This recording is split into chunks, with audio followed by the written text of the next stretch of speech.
LFC Daytrippers, brought to you by bookmakers.com.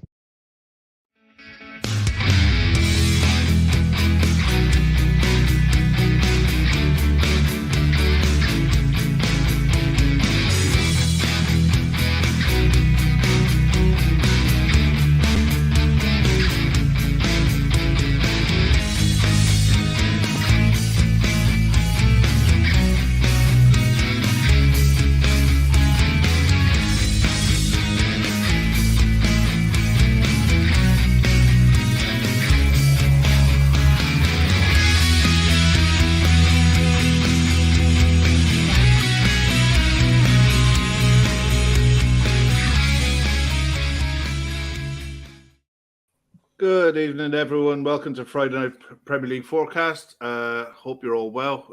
Looking forward to your bank holiday weekend if you're living in England. Good luck to you. It's going to be interesting to say the least. Tonight, we're joined by Luke and by Joe from Albion Obsessed. Good evening, lads. How are we? Hello. All good, mate. All good. Feeling good. Feeling good. Day off. Yeah, you just had a nice week, a nice break, Luke. Nice break. Came straight back for a bank holiday. So I was like, oh yeah, get ready, get a Monday off, and then I get Monday off this week as well. Happy days. How's life in Wrexham at the minute? Oh, crazy. Like my mate was at the game when they secured promotion, ran onto the pitch like everyone else that I knew, and had his kebab nicked by Ben Foster. After the game, had his kebab nicked by Ben Foster at the end. But they're all in Vegas now. They're all getting absolutely hammered in Vegas. Fair play to them. And they got a hero's welcome, so they are full-blown celebrities. But yeah, next season's going to be interesting. Well, the thing is, Luke, you got to look at it. The news came out tonight that Sky have done a deal with the EFL to be there to cover the EFL for the next 4 years. And they're going to be broadcasting something like over 1,000 games across all competitions. So if you're a League One, League Two, Championship club at the minute, the exposure that those leagues are going to get through Sky, in my opinion, is going to be football saturation. But if you're a fan of these clubs, if you're a fan of Wrexham in League Two or any of the other League Two and League One clubs, you're going to get to see a lot of games. Apparently, they're going to televise they're going to televise all of the Carabao Cup games in every round, and the Johnson Pitt, I don't know what it's called anymore. It used to be the Johnson's Paint Trophy. Papa John's Trophy. Papa John's Trophy. It was a Leyland Daft Trophy at one stage. But so I can remember going to Wembley when it was the Leyland Daft Trophy. But that's going to be crazy. You know, it's good for the Football League. It's a good injection of cash as well. It's good for the town as well. Like the town is buzzing. Yeah, it must be massive. And the thing is, getting out of League Two is probably easier than getting out of the National League. I don't expect Wrexham, but if with the correct business, they'll get out of the league next year because their squad, I think even National League commentators said that this is a League One squad stuck in the Championship. So if they do the right business, they'll go straight back. They'll go straight up again. That'd be massive. Plus, new stands getting built as well, so they'll have a bigger stadium than Bournemouth once it's all. And were they sellouts those last few games? Because I remember you telling me you were struggling to get you couldn't get tickets. I think ever since the takeover, since the start of last season, I've struggled to get a ticket. I only been to one game. And I was like, let's see if I could get like a season ticket. I want to try and go regularly with my mate.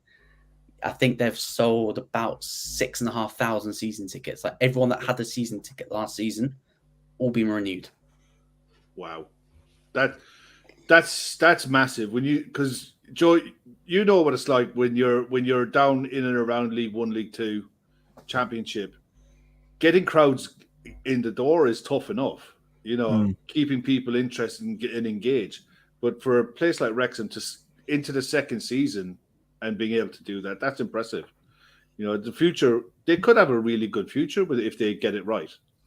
Yeah, definitely helped by the Disney documentary having two Hollywood stars owning them. But you know, it's huge for their fans because you know they haven't bought into Disney. They haven't asked Ryan and Rob to come over. And to be fair to Ryan and Rob, they've taken to the English football culture magnificently well. Everything I've seen publicized on them, all the interviews I've absolutely loved to watch, and it must be amazing for the Wrexham fans to have that exposure on their club. I remember Brighton playing Wrexham in the FA Cup third round about 12 years ago, and to be fair to them, they took us to penalties at their place, and we had to beat them on penalty shootouts. And I remember Craig McCall-Smith playing with one eye because he got one eye gouged out and had a black eye, and Ashley Barnes afterwards saying that it was a great 3 points when it was in the FA Cup, which was quite funny. But to see Wrexham on the global stage now, and I hope that gives other clubs some sort of recognition as well, because Notts County, look how well they done, and they've got to try and get promoted via the playoffs. Which their pre-season, they're playing United, Chelsea in America. It's crazy. Not who? Wrexham. Pre-season, they're going to be playing Chelsea, United insane. In America. Fair crazy play. Exposure. Crazy. Yeah, it's a great story. No matter how you look at whether that money coming in from Hollywood, it is a great story. Right. I was going to say the reason that we're here is for the Premier League this weekend, and it's stretched out over 3 days. Brighton played last night with a fantastic win, and a deserved win as well. You were at the game, Joe, were you? Yesterday, yeah. It was a deserved win. It was a great performance. Deserved a lot more than the 1-0 that he got. How was the atmosphere in the ground? It must have been. It's nothing like a late winner. Just ask Richarlison. He knows all about it. It was cagey. Really, really cagey because of what had happened 2.5 weeks prior at Wembley. And it was pretty much the same game. I think we had a little bit more to us. And Matoma, there was a few chances that he squandered. Maybe should have squared it to Enciso in the first half, and he would have had a tap in. So you're right to say that we probably should have been out of sight. But United also had their chances as well that they didn't put away. I remember a glaring miss from Anthony when he was through 1-on-1 with Jason Steele, which was wonderful to see. £80 million for some step overs and a skin fade. That's quite funny, isn't it? He's not exactly set the world alight. I had to take a Lewis Dunk as well. I thought, what are you doing? Exactly that was an image, wasn't it? To see that when I saw that on Twitter this morning, and it was the ultimate little and large to see the two of them. If you've watched the video footage back, he literally just bounces off of Lewis Dunk's shoulder. Yeah, he tries to push him, and Lewis Dunk just doesn't move. He just looks at him going, what's this? That's Dunky for you. But as you say, Kev, the 99th minute winner was something to behold, and I've never heard the Amex that loud. Honestly, spine tingling stuff. It made me quite emotional, really, because of what we'd been through 2.5 weeks prior. I thought we were done with late penalties against Manchester United to decide a game, but apparently not. It was the other way around. You got the late exactly. Well, not Caicedo. McAllister had ice running through his veins and slots it in. And I don't know if you guys have seen it, but there's a video of someone filming out of their apartment, which is not that far away from the Amex, and they're filming the reaction to the penalty. And you hear it just go dead silent, and then a massive roar, and it's like the roof come off the place. The North Stand was going crazy, and it was a sight to behold. Yeah, you love that. Look, we've had our fair share this season. The Newcastle one, but nothing was as nice as the one against Spurs last weekend. For everything that was in it, for nearly throwing everything away, for who it was, especially for who it was, and for him to have to just humble pie again. Apparently, it was reported in the tunnel that he said that this place is cursed. That he is cursed. Curse for him at Anfield. Nothing will ever go right. But we'll start off with West Ham Manchester United. I think that one is on Sunday. I'm pretty sure. Yeah, West Ham 7 p.m. on Sunday. These fixtures this weekend are all over the show. because of you. Because of the coronation and everything. You know what? I'm not going to say because they're doing Yeah. a massive thing for work, and I think someone asked me, "So what do you feel about it?" And I just gave them the death stare. I was like, "Don't talk to me about that. I'm not interested." I'd just be like, "Look, I'm getting a day's bank holiday. I'll have that begrudgingly, but whatever. Look, Sunday 7 p.m. West Ham are still not out of danger, but a point probably does them. Manchester United can't afford any more mistakes, Luke. Did you see enough in that Brighton performance that they can? Well, I think they can get. I think they'll get a win against West Ham purely on the basis that they are very good on the counter, and they're missing key players.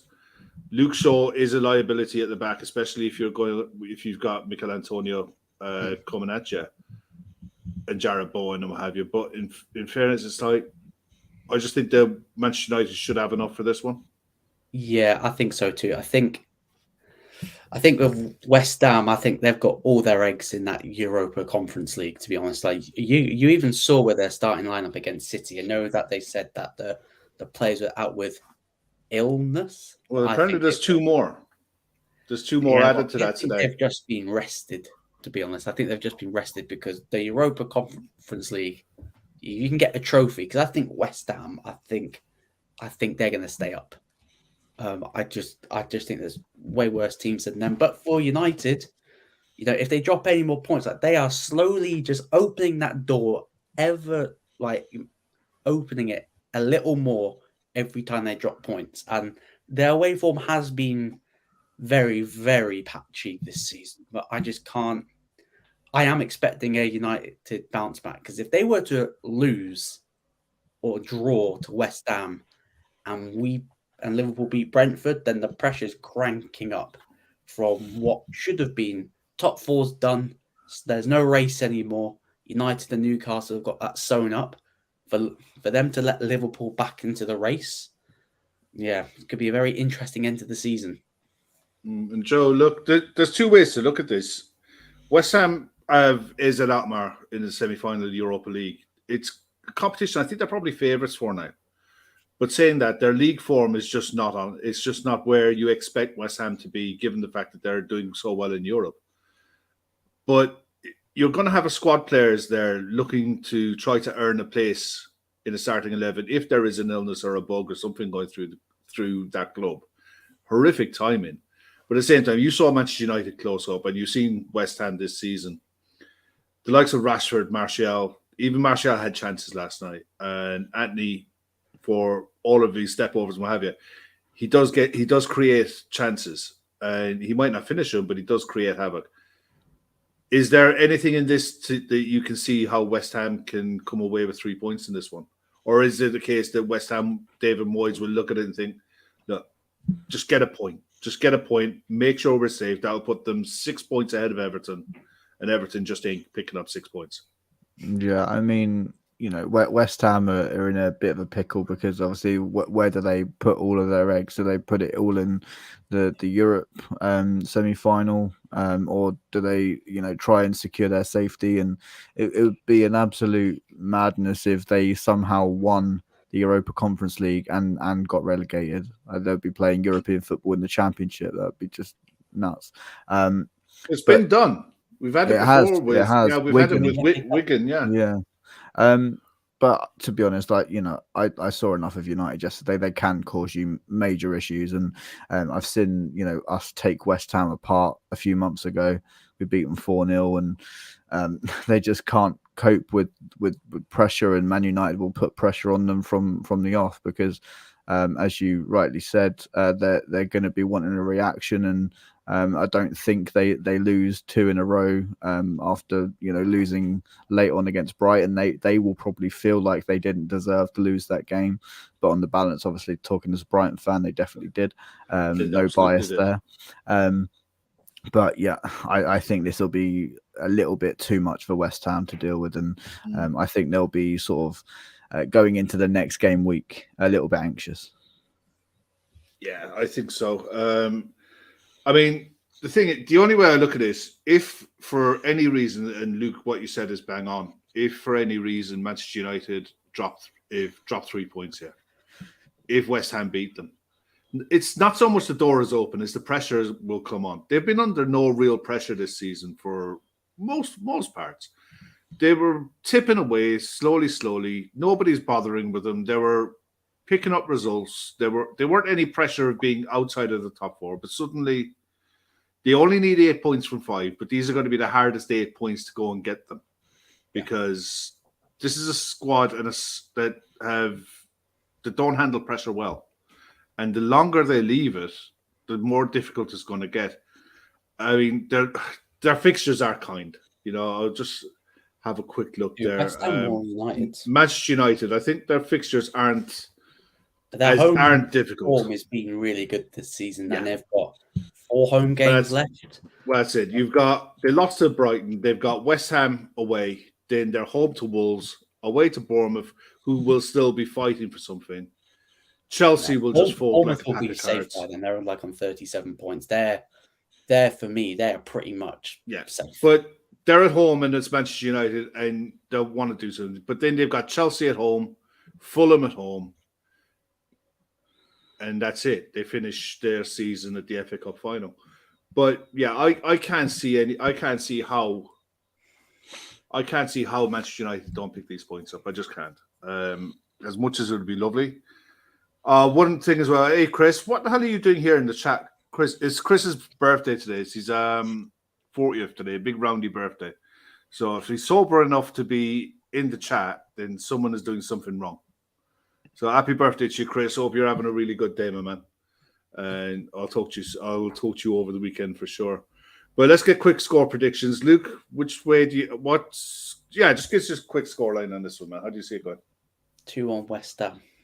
Hope. That's the hope right there. Right. Luke or Joe, you're walking into bookmakers tomorrow. Where are you going with your money? I'm going a 3-0 win for United.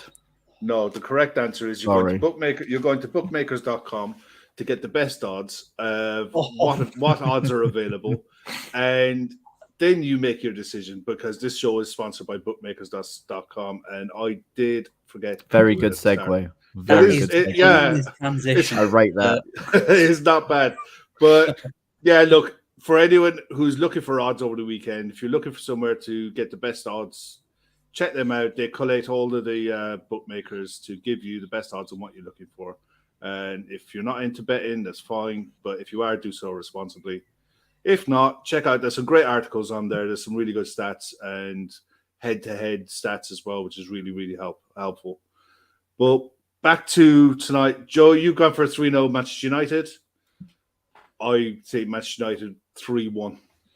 I just don't. Where's the look? My faith is I'm looking at West Ham and it's like. I hope that kills you though. That's the thing. I am prepared to be roped in. I think it's not. It's more the players that they could be missing.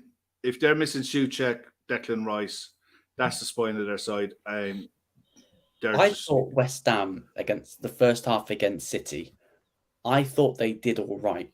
And the thing that I've noted with United this season, electric first half, drop off in the second half. Yeah. And if West Ham can hold out for the first 45, then they've got a chance second half because United have dropped off away from home in the second half of this season. So just hoping that the same thing happens again.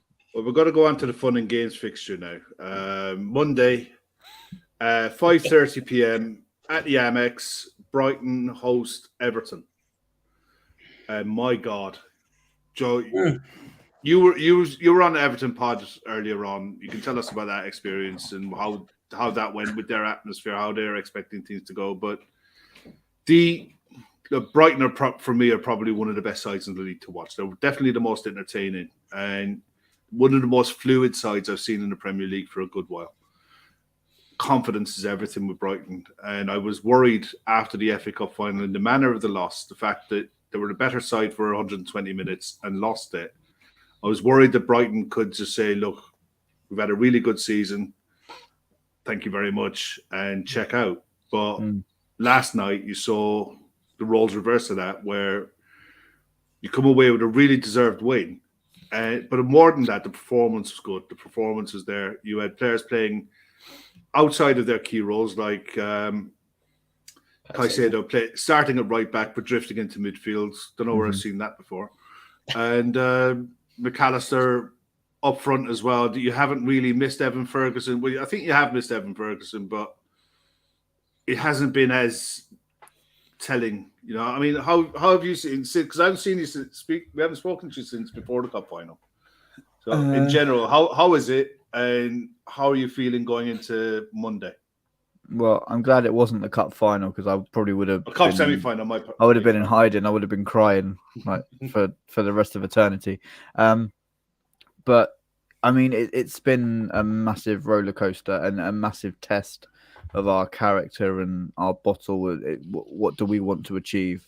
And when the team came out against Wolves on Saturday, Paul Merson on Sky Sports was questioning Roberto De Zerbi's team selection and saying he doesn't want to play Europe with Brighton. He doesn't want it. He's throwing it away. And then we go and beat Wolves 6-0. So, you know, these players know what they want to achieve. And we've got 6 games left to achieve that. We've got 2 games in hand. Yes, those games in hand are against Newcastle and they're against Man City. But we've proven that we can beat anyone on our day. I know Man City are a different beast. Newcastle were absolutely incredible at the moment. And it's going to be tough. But we've had a massive reality check, and probably a reality check that we needed when we lost to United, and then we went to Forest and they humbled us. They were a really, really good side. Probably, you know, they played the best way that they could have against us, and come away, and, you know, they took it to us, and we were knackered. We were dead on our feet after playing 120 minutes. And then there was 10 minutes added on at their place. So that was another 100 minutes. So we played 220 minutes in 4 days. So the players were gone. So the perfect way to respond, and if you could write a perfect response, was to beat Wolves 6-0. And then to follow it up with a win yesterday has just got that belief back into the squad. And whether we talk that belief, yeah, you're right, Dermot, it does. Sorry, and whether we take that belief into Monday, you know, we have to. Roberto De Zerbi said, if we go and lose to Everton or drop points to Everton, then the points against Man United are dropped. They're gone. They're you know, they're not worth what they are. So we've got to back it up, and it's going to be. I think if we beat Everton and if we beat Southampton at home, we're in for a very, very, very good shout of Europe. I'd be disappointed as a Brighton fan if they didn't get Europe. I just think their football deserves it, but it comes with issues. But they're issues for next season. They're not for now. I mean, yeah, but we've already started to make the steps. Yeah. Of, you know, if we do make Europe, we just confirmed today. I was going to ask signing of João Pedro, which is massive. I think he's probably the late Trossard replacement. And also, you know, there's talks of James Milner coming to us. How much truth is in that? I think there's quite a lot of truth. Pretty much done. And I think agent Adam Lallana has probably done wonders for us there. So cheers, Adam. In fairness, I don't think there's much of a sell to be made there. You know, he's going to play. He'll play his fair share of games. He won't play every week. He can't. But at the same time, if you can get 60 minutes a week out of him over 2 games, you know, he plays 60 minutes, comes off the bench for 30 in the other game. He'll play plenty. And his experience. The fact he's so versatile as well. Yeah. So versatile. Right back, left back. You know, anywhere in midfield really, and that's what we need.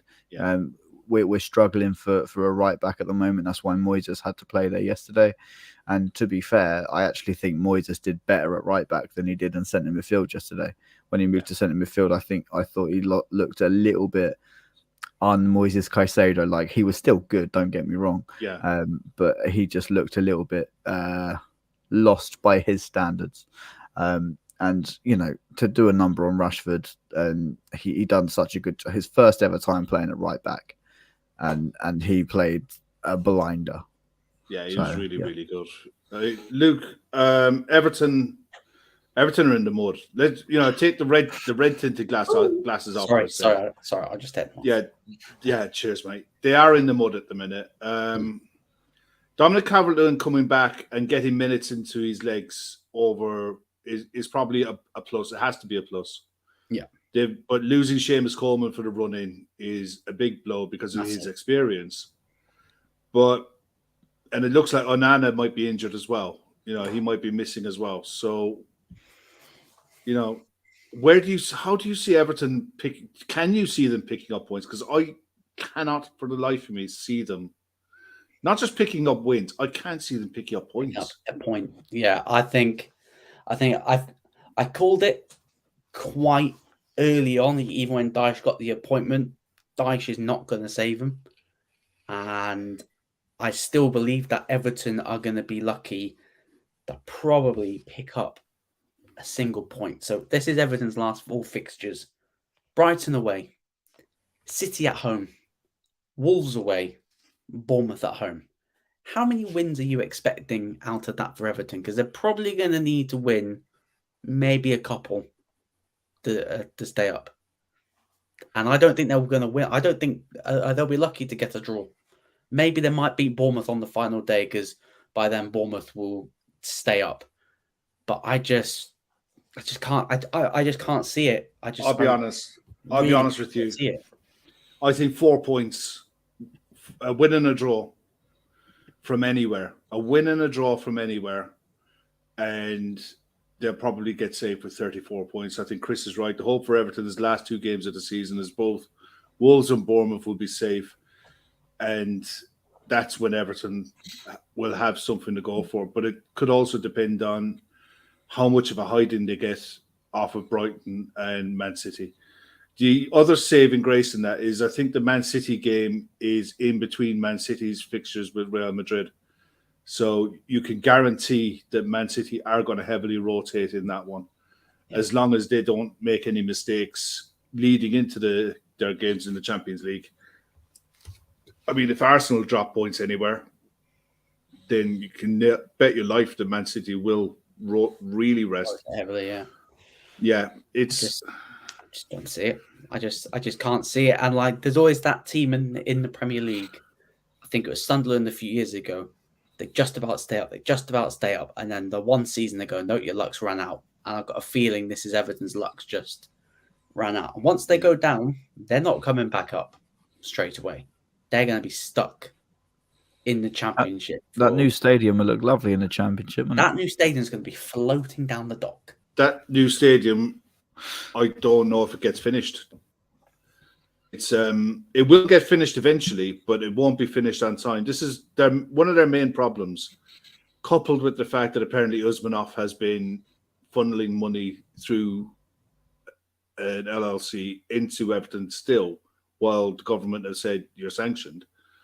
They're in a world of trouble on and off the pitch. They could be facing points deductions. They could be facing transfer bans. That's if they stay up. If they go down, want a decision about whether or not they're getting points deductions this season. I think if you're in and around the bottom of the bottom sides, if you're Leeds, if you're Nottingham Forest, you're screaming the roof down to get this, because it's only one charge. You're screaming the roof down to get this decision made in this calendar, in this next week or two. But Joe, Brighton, fantastic season. Are you worried? Look, I mean, you're when you have a good season like this, your top players are going to get looked at. They're going to get spoken about by everybody. Seeing it in the chat tonight, the chat about McAllister is real, it's live. It's not just going to be McAllister, though. There's going to be talk about a lot of other players. What about the manager? Is there a worry that an Inter Milan, a Juventus, a top 2 or 3 Serie A sides might come for him? Because it would be tough for any Italian manager to turn one of those elite clubs down. 100%. Irrespective of how much he loves life at Brighton and how well he's doing at the minute. I believe in the past he's spoken about the want of going to Milan, Inter Milan. So if they come calling, yeah, it'd be very hard for him to say no. It'd be very hard for us to begrudge him of that opportunity as well. To go back to his native land and manage, one of the best teams there. There's always that worry. We had that worry for years with Graham Potter as well. And we thought that would be the end of the world when he left. But, I mean, look at what we've lost over the last 2 seasons and look at where we are now. Yeah. What we lose doesn't define us. No. Our owners have us so well run that they've probably already got the De Zerbi replacement in their minds. They've Who would probably you have already as a replacement if he did decide that Well, that's a huge question, because if you'd asked me when we had Graham Potter, who would you have as Graham Potter's replacement, I wouldn't have been able to give you an answer. I honestly, I wouldn't have known. And when De Zerbi's name came up, I had no idea who he was. And I'd done a lot of research on him. I'd done so much reading up of him. And the more I was reading, I was just unbelievably excited by him. I was a little bit worried because he predominantly liked to play 4 at the back. And whenever we played 4 at the back under Potter, it was an absolute disaster. Would you take Potter back? Could not. No. If Zerbi left, or was he fully burnt his bridges? He's full on burnt his bridges, and with how arrogant he acted. If he'd acted with a little bit more class, maybe. But the way he's acted, what he said after we beat them 4-1, I'm gutted he didn't stay a couple more weeks so we could humble him at Stamford Bridge as well. Because the man is the most arrogant person I've probably ever seen in football. I don't know whether it's because of how he left us, and I don't know. I just can't stand the bloke. I think he's an absolute nightmare. I would make a point. I'd like to introduce you to Sam Allardyce's interview when he was talking about Pep Guardiola. We touched on big Sam Allardyce claiming that he was the level of Klopp, Pep and Arteta. Well, that is hilarious. But no, I would not take Graham Potter back. And Tony Bloom probably has some random bloke managing in some bizarre league that you've never heard of, and he'll be the next best thing, because that's what Brighton do. We bring in these replacements that nobody's ever heard of, us Brighton fans have never heard of, and they set the world alight. Hopefully that continues. I'm not naive to think that may not work the next time, but who knows? We just got to go with the flow. I have to ask you about McAllister, son of Gary McAllister, Liverpool legend, namesake, and what have you. What do you mean? The man who won't stop talking to the press?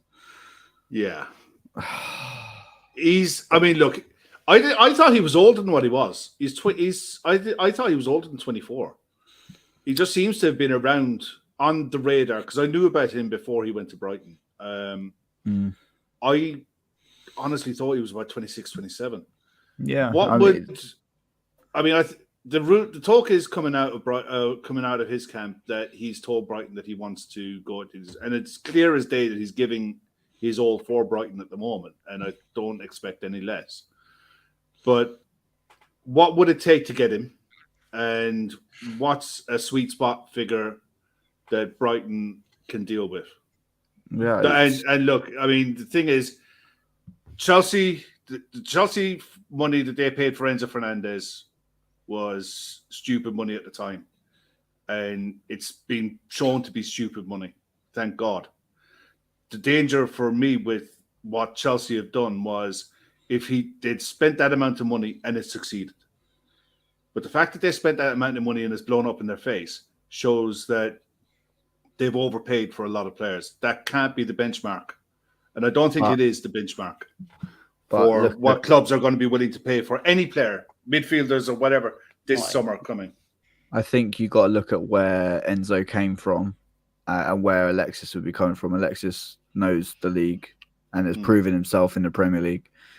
So that adds some sort of premium on there. Yeah.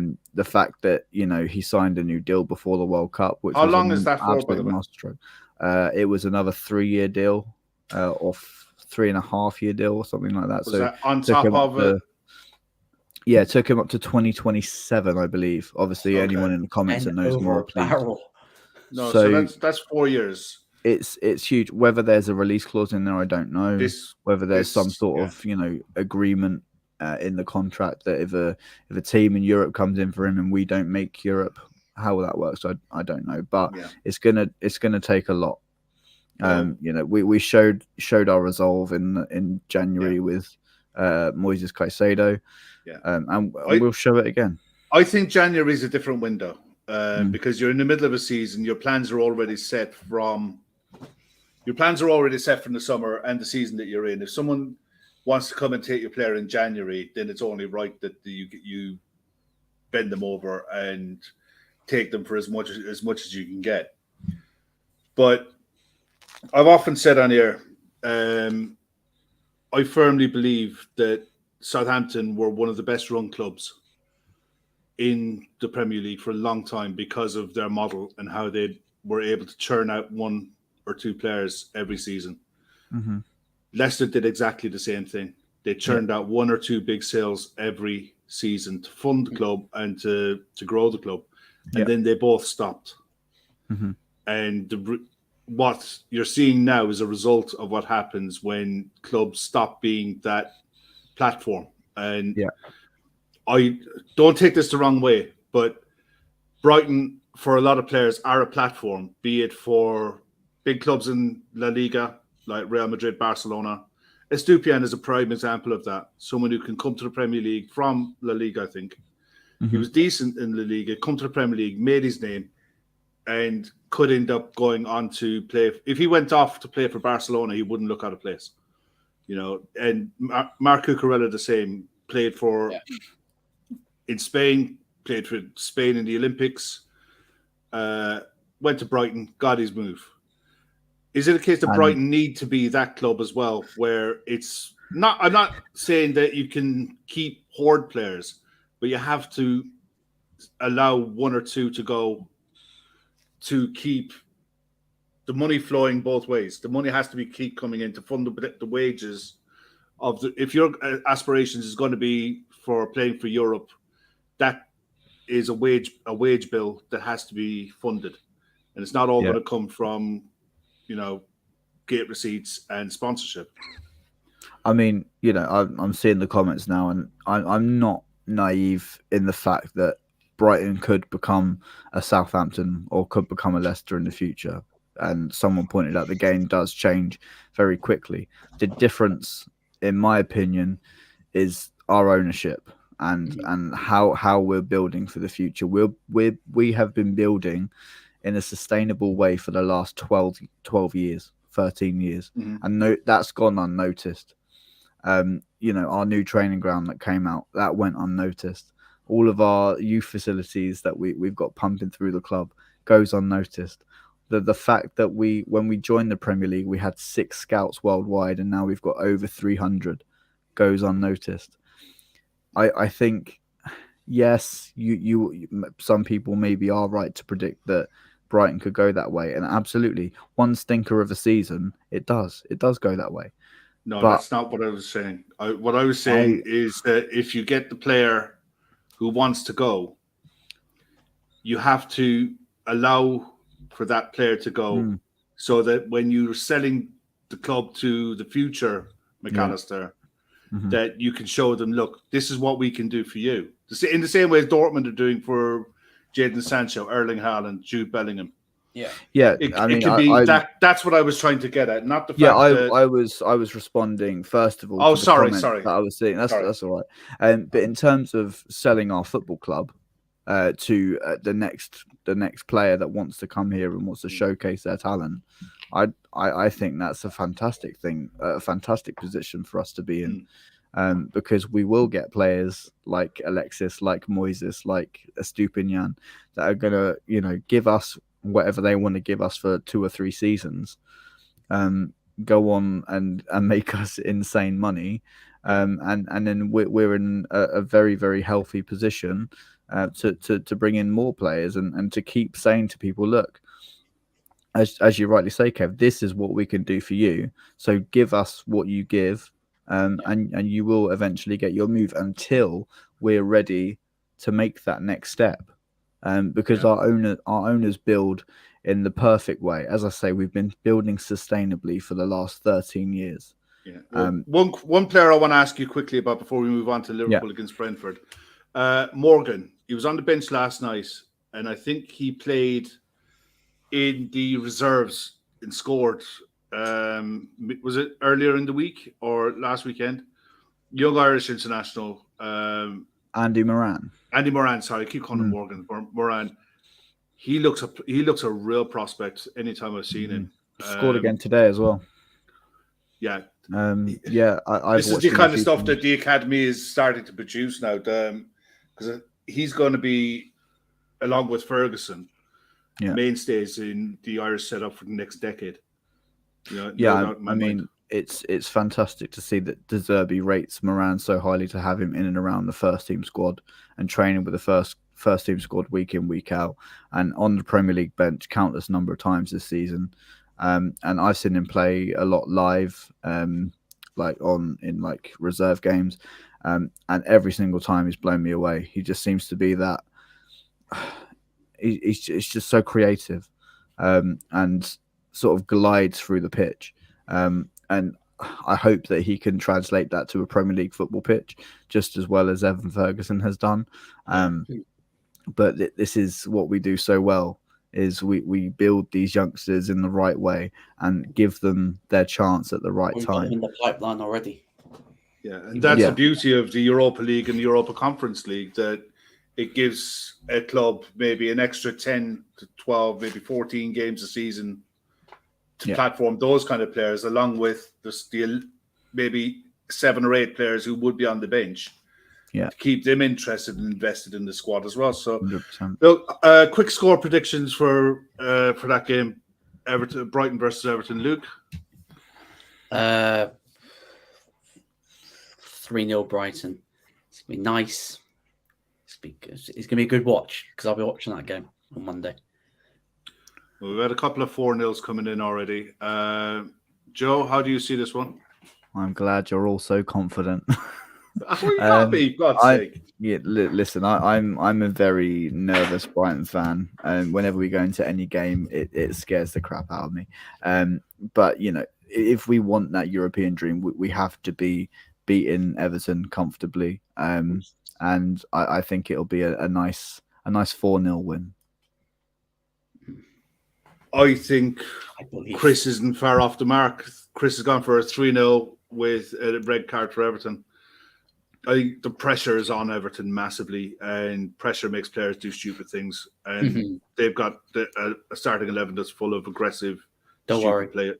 I think I've just been told in the chat that if Everton get any points from us, I will be banned from the show for the foreseeable future. Look, cheers, Jake. Look, in all fair, we love having you on, but at the same time, there are standards to be met. You must be Everton. Don't worry, you've got England's number 1. You're going to be facing England's number 1. But look, we've got a Jason Steele should be England's number 1. Hey, Jason Steele, I have to do a quick shout out to him. How did that happen? Compared to, because when he used to play for Sunderland, and when the Sunderland documentary is out, he looked a bit of a meme on it. Like, wasn't really that good when he was at Sunderland. Comes to Brighton, he's playing the tiki-taka, and I'm like, hold on, a keeper that can actually pass out from the back. Get this guy in the England squad. I've seen enough already. Get him in the England squad. It's not just that. The guy that is keeping out is a very good keeper. It's like David Ray. He's not. Yeah, he's Robert Sanchez. Keeper. Yeah, he's in the Spain squad, and you get keeping out by Jason Steele. The thing is, on merit. When Steele came in, it was Matt Ryan, our number 1, David Button, and Jason Steele was number 3, and then that all changed around, and we got Tim Krul, and then the season after, Graham Potter decided to promote Robert Sanchez to number 1, got rid of Matty Ryan, and then suddenly Jason Steele was number 3 again. And there's a really interesting sort of 8-minute documentary on the Brighton YouTube channel about Jason Steele. It came out today, really worth watching, just to see that journey from where he was in the Sunderland Till I Die podcast, Luke, to now being Brighton's number 1 in the Premier League. It's just crazy. Crazy. Oh, look, it's a phenomenal story. But Brighton are littered with phenomenal stories this season. Massive credit to everyone involved with it, from the owners, the football directors, down to the manager and the players. Oh, stop it, you. No, genuinely, they are, for me, one of, if not the most entertaining sides to watch, because they're always liable to concede the odd goal. But my God, going forward, love watching Mitoma play. Still need a striker, but look, I've it is what it is. I've seen a couple of people ask in the chat as well if Mitoma and March will be starting on Monday. I don't know. I'm not Roberto De Zerbi. If he was, we couldn't afford it. I would imagine they will be. I think hopefully Emmett is right. Brighton by a murder. It's going to be absolute. I hope it's an absolute battering. It really does. That's one. I quickly ask this one. Ask Joe whether he thinks McAllister is very good because he's got Caicedo beside him. No. I think he's that good. He's on in the World Cup final. Exactly. Look at him for Argentina. And you're going to say, oh, well, he had Messi, he had Di Maria, he had Enzo Fernandez, he had this person, that person for Argentina. But he's still got to play that well. He's still got to play to that level. He doesn't look lost in any team that he goes into. And he's played a couple of times without Caicedo by his side, and he's been absolutely unreal. A few Brighton fans have been saying he hasn't been scoring as much as we'd hope him to. He's had a lot of chances that he's not put away in the second half of the season. But there is no doubt that he is, an absolutely world-class player. And honestly, I just want to say this now to you guys, that obviously if he does go to you, you've got an unbelievable player and an unbelievable person as well. He's handled this transfer saga so well. He could have left in January. He could have forced a move, but he's not. He's playing out of his skin. He's trying to get us to our goal of European football and then move on to what he believes will be a bigger and better thing. And I wish him every single piece of luck that he goes on to win some amazing trophies with you guys, because he deserves it. He's just such a great player. Well, we're going to swiftly move on to Liverpool against Brentford, because Luke, this is probably, on every which way you look at this, this is the Brentford are the kind of side that are toxic for the way we are at the minute. We've got injury worries going into this as well again. You had a lot of players carrying knocks. It looks like Thiago's out for the season with his he's got to have an operation on his hip, clear that up. But the hope is that they're doing this early to get him back for pre-season, which is fair enough. Firmino is back training on Monday. Yep. Henderson had a late fitness test after the press conference. We don't know how that went. He had a scan on that injury where it looked like a slight groin issue, but he finished the game okay. The rest of them, I think, Jota still hasn't properly trained with that bruised rib, and you're still bedding Luis Diaz back in, after such a long layoff.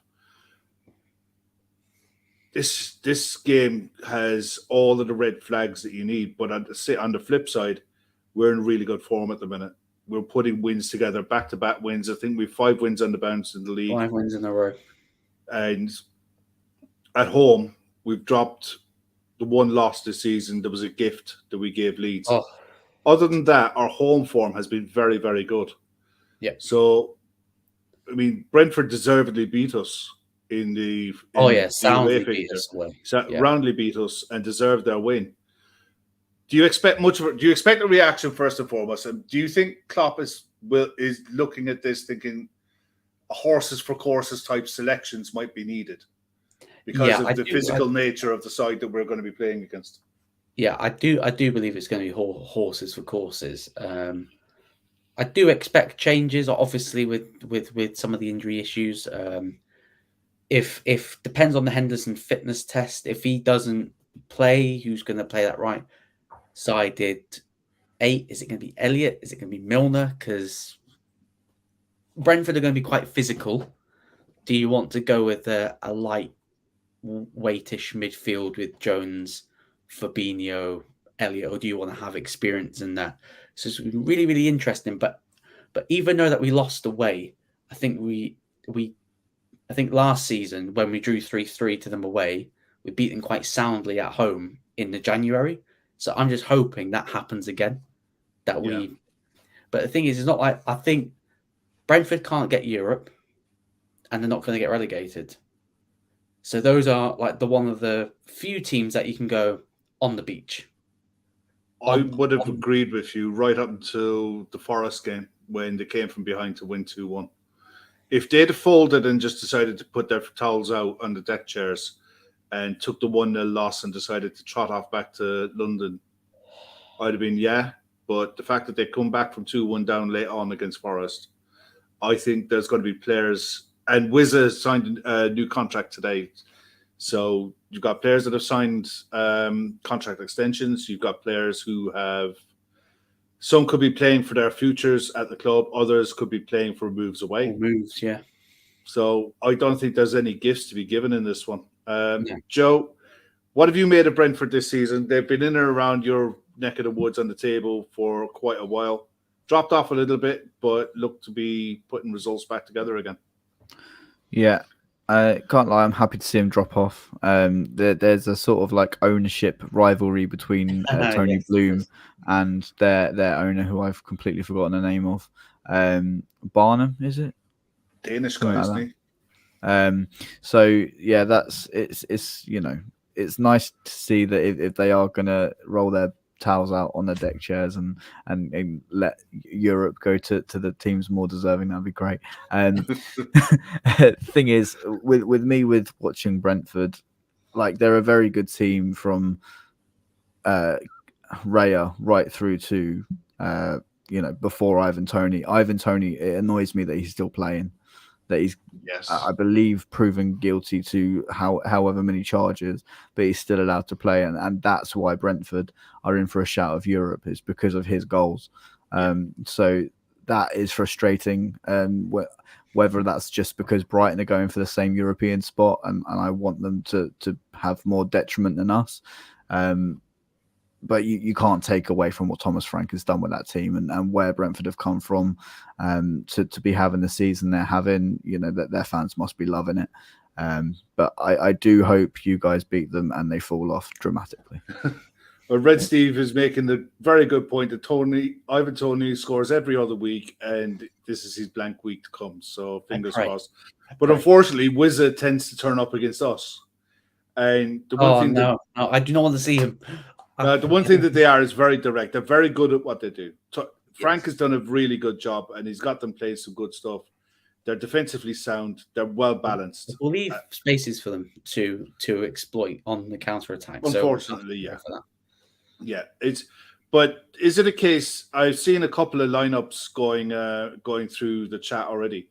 Is it a case that is it possible? Chris said here, Trent and Fab as a 2 in midfield, Jones further forward, Gomez to right back.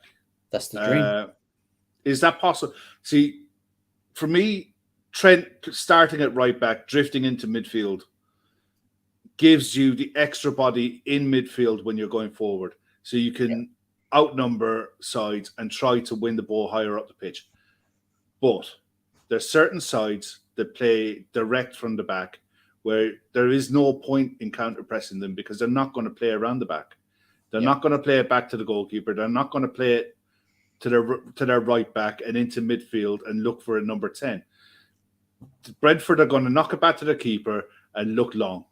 So is has Chris got a valid point, or is he just on too much sauce? No, I think he's got a valid point. It's in the thing is with Klopp. Once he's got a system that he likes, he doesn't really want to shift away from it. And I got a feeling that he's going to be under that mindset. If it's not broke, let's not fix it. So I reckon that you'll get the lineup from Spurs playing, and you'll have Elliott just slot in, Diaz on the left, Gakpo will come back in for Nunez, Robertson comes back in at left back, and I think that's going to be the team, and we're going to play the exact same way with Trent sort of playing in that 2 with Fabinho. So I don't expect the full formation change, but you never know. It could be because I think Klopp's going to have that conundrum. Is the Trent to midfield move? Is that finally going to properly happen where we go, okay, we'll have one less midfielder because Trent's now going to be a midfielder, or is he still going to be this hybrid? So it's going to be interesting to see where he does play, but I expect him to play the same role as he's been playing over the past 5 games. It's going to be a massive shout because I like the fact that Trent drifts into midfield from right back because of the fact that he does give you the extra body. His passing, ever since that Arsenal game, and we decided to switch. Thank you, Granit Xhaka. His level of passing has gone to another level. His vision is unreal. You know, he sees stuff. It's not the fact that he sees it. He's always had the vision, but his execution and weight of pass is absolutely unbelievable. No, Chris, let's just not get carried away. Chris, you've been having too much drink on your birthday. Yes, stop it now. But I wouldn't mind for this one game seeing Joe Gomez at right back, seeing Ibu, Virgil, Robbo, Trent and Fabinho as your 2 6s, Jones, Gakpo, maybe as 2 10s, or whichever way he wants to do it. Flat 4-4-2, 4-2-3-1, whatever way he wants to do it. Yeah, you could play 4-2-3-1. You could do whatever you want, but you have. I think with Brentford, they're one of the few sides in the league that you have to match for size and strength and aggression. And I can't see the point of having a squad with Joe Gomez available to you, and for this particular game, not use him. I agree with Charlie the Red there as well. Trent looks like he's enjoying himself again, because for the first half of the season, he looked like he was running through treacle. Some of the games, the frustration levels were through the roof. And that is huge. He's dead right. But Joe, you've seen this, you've watched us play now for a few weeks with this new system, this new way of evolving Trent. How do you think he's coped with it? And do you think it's something that Gareth Southgate will look to implement with England, given the fact that he's got 2 players available to him, very capable of doing that role in John Stones and Trent Alexander-Arnold? Yeah, I mean, I think Klopp's been trying to move Trent out of the right back position ever since he came up against Karim Matoma last. I think he's had a few nightmares from that battle this season. Matoma wasn't the only one this season. I think he's had him on toast 3 times this season, so I'd love to see that. But you know, with regards to Trent, we know his abilities. We've seen his abilities over the years since he's come into the Liverpool fold and been unlucky, you know, not to have more England caps, in my opinion. As much as you can sort of laugh at his defensive capabilities on some occasions, there is no denying that he is a very, very solid Premier League footballer that if he's moved into this new role, I hope to see him succeed there, because he could do wonders for England, as you say, Kev. So I think it's just a case of waiting and seeing whether he does that hybrid right back to midfield role when you're attacking. Really good example of that is I don't know if you guys have watched Pascal Gross do that this season. He's been playing right back a few times and does very much the same thing, and it's really effective. And you can see Pascal popping up all over the pitch, and if Trent's doing that as well, he can be creating all sorts of chances from every single angle, and that's going to be great for Liverpool. Well, Laszlo's making the point, just to leave it as it is. It ain't broke, don't fix it. If Trent starts in the back 4, out of possession, and into midfield, in possession, that's a fair point. And look, that's the decision that Klopp has to make. I think Curtis Jones has the shirt on the left-hand side, and until someone comes and takes it off him, was fit enough. You know, it's his shirt at the minute. He's done really well for me. You know, he's done exactly what you need someone in that position to do, to keep the ball neat and tidy, move it when it needs to be moved, bring it with you when it needs to be brought, and he's chipped in with a goal as well. So how do you see the front 3, Luke? Because do you see Darwin starting off the left with Gakpo through the middle?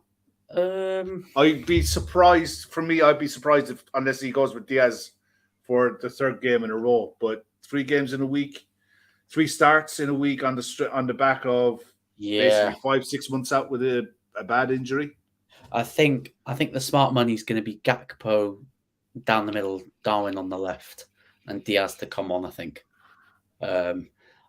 Let's not. I just hope Klopp just doesn't say, "Oh, he's back. Let's play him." He should be just easing him in. 60 here, 30 here, just till the end of the season. So I think the front three is going to be Salah, Gakpo, and Nunez. Well, Salah's scored 8 in his last 8. Shooting up the scoring charts, I think he's on 17 for the season. 18 for the season, apparently. Oh yeah. I think he's on 18 Premier League goals for the season. So odds are I think he gets to 20 again. And look, Haaland aside, easy. I think his standards are ridiculous. They just are. He's the standard that he's judged by, comparing to when you look at Saka, and I think Saka's had a really, really good season. And I think there's going to be a lot more to come Rashford from him in years to come. Yeah, Rashford, a fantastic season by his standards. Saka, by his standards, having a really good season. But Salah is judged differently. And unfortunately, even though they play the same position, Mo Salah is just judged different. It is what it is. It can't be helped. Just got to roll with it. Luke, a quick score prediction from yourself and goal scorers for you. I'm not going to ask Joe for that one. I am going to go. I'm going to go 2-0 Liverpool. Alisson's going to get his 100th clean sheet for Liverpool, and I'm going to go Nunez and Salah. I thought you was going to say Alisson's going to get a goal. He's done it. He's done it before. Yeah. Well, in fairness, he usually does it when top 4 runs are in the mix. So, look.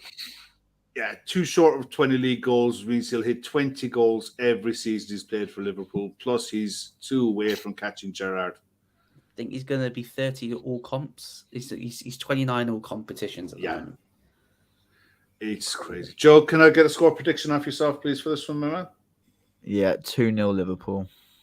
I'd be delighted with that. Please, I think it'd be, just get rid of Brentford. I think it'd be 2-1 Liverpool, but I think it's going to be nervy, tight. It's going to be an ugly game. And for anyone who's going to it, I just hope the atmosphere is absolutely cracking. I'm not going to talk about the stuff to do with... I wish the Premier League come out and made the decision and took the decision out of clubs' hands. I think the Premier League dropped clubs in it by making this decision. 100%. But look, I'm not getting involved. I don't think it's not worth getting involved in, to be honest. But a really good show. I just really enjoyed the chat. I don't want to be going down that road. You are going there, Chris. Yeah, look, I'm not even getting in there. Yeah, there's a few others. Apparently, Garbreen from this parish is over there as well this weekend. So I know there's a few going this weekend. But yeah, Mo will be equal on goals and the same number of goals scored as Everton. That's crazy. That's mad. But on that note, listen, the link for the charity is in the description below for 12 women from Ashburn GA Club running the Dublin Marathon in October. Golf Day is coming up in June. Any support that anyone can give via sponsorship, maybe sponsoring spot prizes or tee boxes, you can email at lfcdaytrippers@gmail.com and Gav will get back to you like really razor sharp. Other than that, if you want to donate, please do so. If you want to share it, please share it on all your socials, into WhatsApp groups, Facebook, all that lovely good stuff. Luke, what have you got on for this weekend? This weekend, it's UFC 288. So myself and Callum will be doing a watch long, 3 a.m. on the Sunday morning. We're going to be up early. It's going to be great. For Aljamain Sterling versus Henry Cejudo, who's making his UFC return after 3 years out. So yeah, it's going to be a cracker. That is going to be a big card for sure. Joe, where can people find you and what are you up to for, apart from getting some sleep, because Joe was up at the crack of dawn on BBC 5 Live this morning. The poor man is working himself to the bone this weekend. So what are you doing for the bank holiday weekend and what have you? So we're recording a very happy podcast tomorrow with Albion Obsessed, and hoping to be recording another one come Monday as well, evening. I'll be getting some sleep, as you say, Kev. I got home last night at around 11:30, and couldn't switch off because I was just absolutely buzzing. I watched the penalty probably about 20 times. I can't lie. And I was just like catching up with everything on Twitter. And I went to bed at 2 a.m. and then had 4 hours sleep. And then went on BBC, went back to sleep for like 2 hours. So yeah, I'm running on empty at the moment. But yeah, if people want to come and listen to our podcast, we do post-match analysis, a few like sort of guest chats. We've just had the one of the members of the fan advisory board on our podcast, which was really fun to chat to them about what they want to do to bridge the gap between the club and the fans. And yeah, if you want to see what the world of Brighton Hove Albion's up to, just follow us on @Albion Obsessed across all social medias and on YouTube. Brilliant. On that note, thanks to everyone in the chat. If you could all just please smash the like button on the way out, it would be much appreciated. And we're back tomorrow with a post-match for the Brentford game, and Sunday with the Fat Bat 4, and Monday with winners and losers, and we start all over again. On that note, listen, thanks to everyone for watching. Thanks to Luke, and thank you to Joe and everyone in the chat, and we'll see you guys soon. Take care. Good night.